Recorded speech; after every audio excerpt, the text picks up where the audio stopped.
प्रिय दर्शकों, नमस्कार। आज के हिंदी समाचार बुलेटिन में आप सभी का स्वागत है। सबसे पहले सुनते हैं आज के मुख्य समाचार। सीएमडी सेल ने झारखंड खान समूह और ओडिशा खान समूह के खनन कार्यों की समीक्षा की, सुरक्षा और विकास पर दिया जोर।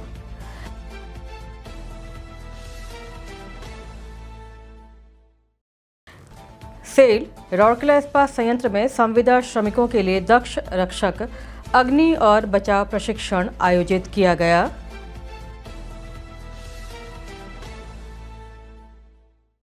और राउरकेला में धार्मिक उत्साह के साथ मनाई गई देव स्नान पूर्णिमा।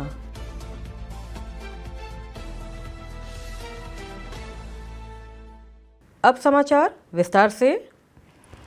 Steel authority of India limited SAIL के अध्यक्ष और प्रबंध निदेशक सीएमडी डॉक्टर अशोक कुमार पंडा ने खनन कार्यों की समीक्षा करने, कर्मचारियों के साथ बातचीत करने और सेल की कैप्टिव खानों के भविष्य के रोडमैप का आकलन करने के लिए 26 जून 2026 को ओडिशा खान समूह OGOM और झारखंड खान समूह JGOM का दौरा किया।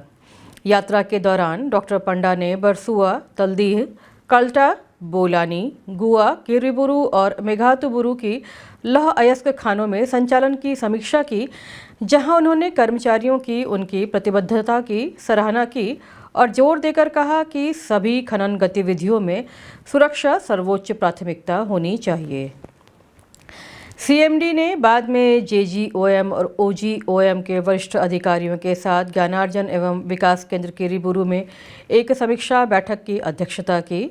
चर्चा सुरक्षा, उत्पादन वृद्धि, खान विकास, परियोजना निष्पादन, डिजिटल परिवर्तन और परिचालन उत्कृष्टता पर केंद्रित थी। सभा को संबोधित करते हुए डॉक्टर पंडा ने 2030-31 तक 35 मिलियन टन कच्चे इस्पात क्षमता को प्राप्त करने की सेल की प्रतिबद्धता को दोहराया, जो घरेलू बाजार में उत्पादन स्तर और आवश्यकता का समर्थन करने के लिए सेल कैप्टिव खानों से 100 मिलियन टन वार्षिक लौह अयस्क उत्पादन द्वारा समर्थित है। उन्होंने जोर देकर कहा कि कच्चे माल की सुरक्षा, लागत प्रतिस्पर्धा और सेल के दीर्घकालिक विकास के लिए मजबूत खनन संचालन महत्वपूर्ण है। लाभ में पर्याप्त वृद्धि प्राप्त करने के सेल के लक्ष्य पर प्रकाश डालते हुए उन्होंने कहा कि कुशल खनन संचालन, इष्टतम संसाधन उपयोग और लौह अयस्क में वृद्धि इस लक्ष्य की दिशा में महत्वपूर्ण योगदान देगी।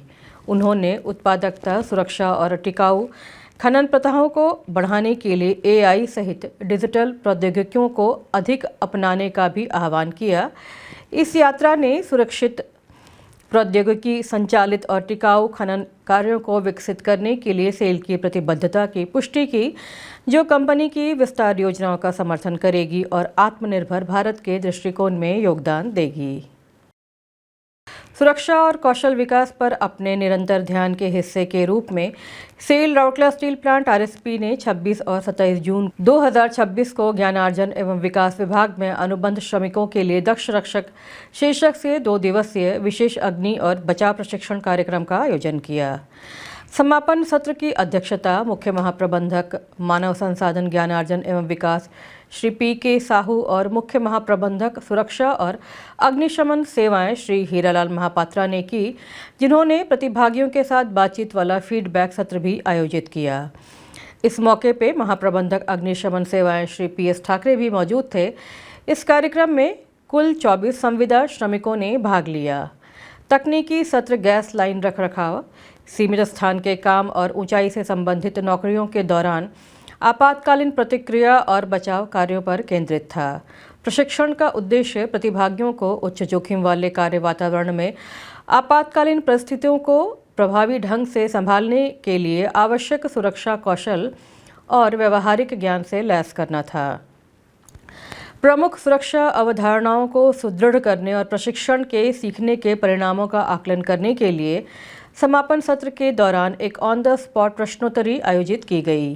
कार्यक्रम का समन्वय उप प्रबंधक अग्नि सेवा श्री शिवव्रत साहू द्वारा किया गया, ताकि महत्वपूर्ण परिचालन क्षेत्रों में लगे अनुबंध श्रमिकों के बीच सुरक्षा जागरूकता और तैयारी को बढ़ाया जा सके और उनकी पहली प्रतिक्रिया क्षमताओं में सुधार और मजबूती किया जा सके।